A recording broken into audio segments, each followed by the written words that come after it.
Alright you guys, in this video today I'm going to show you guys how to replace this idler pulley on a 1996 to 1999 Chevy truck, Tahoe, Suburban with the 5.7 engine. It's really simple to do. I got the new pulley here from Autozone. It was about 25 bucks. Just change it on these. It's really simple. All you're going to need is a 13 millimeter socket ratchet. Preferably a shallow socket, but this was all I could find, and a pretty good long size breaker bar to get the belt tensioner off. Now to do this, it's really simple. You're going to come down here to the tensioner. There's going to be a little square hole here that you can stick your bar in, and you're just going to move the tensioner and pull the belt off. Now, if you're taking the belt off all the way, look up a belt routing diagram, or if you can't find one, there's one on the underhood sticker. Then you're going to take your socket and ratchet, and on some of these you may have to use a bar if you tighten the crap out of it. And then as you can see, just take this little bolt out. And I knew this pulley was going bad because when you can walk the pulley back and forth with it still on the belt, that means it's kind of worn out. So make sure, so back behind here, I don't know what you can see back here, there's this little washer. Do not forget that. Make sure that you take that with you, otherwise you'll put the pulley on wrong, tear the belt up, and probably tear something up. So make sure you don't forget that. So this one, as you can see, is an exact, let's see if I can get this in frame, it's an exact replica of the other one with the same shape. This bearing was about to go, you can see. So it's probably a good thing that we're changing this. This looks original.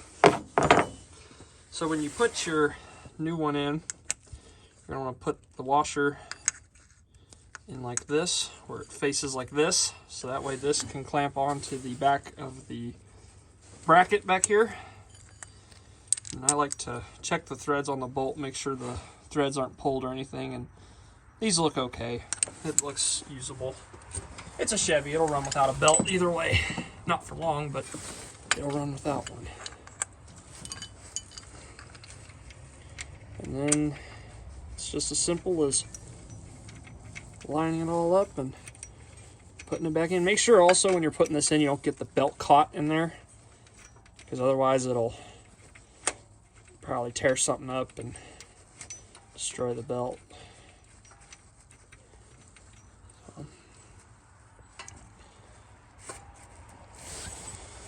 And then you're going to get your ratchet.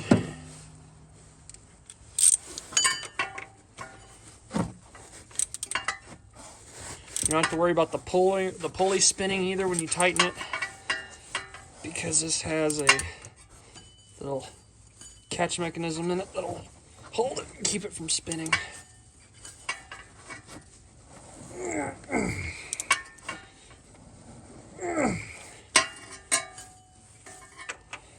A little bit more. There we go. Let's torque to spec, and then take your trusty old breaker bar and make sure you get the belt lined up with the crank.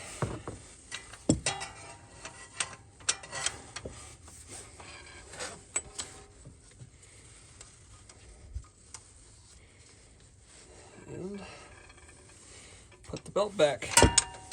Now one thing I need to add is when you do put the belt back on, make sure you run your hands along down under there on the bottom of the crank and stuff.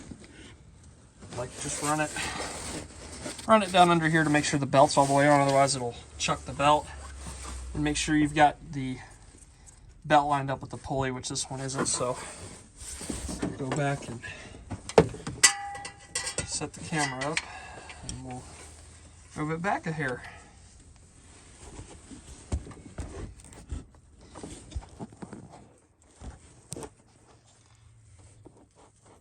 There we go.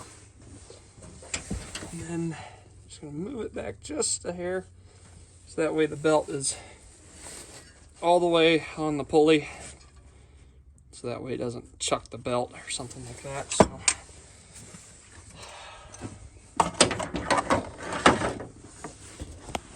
Now time for the real test. But there's the old pulley. It was starting to go, so we'll fire it up and see what happens. Oh.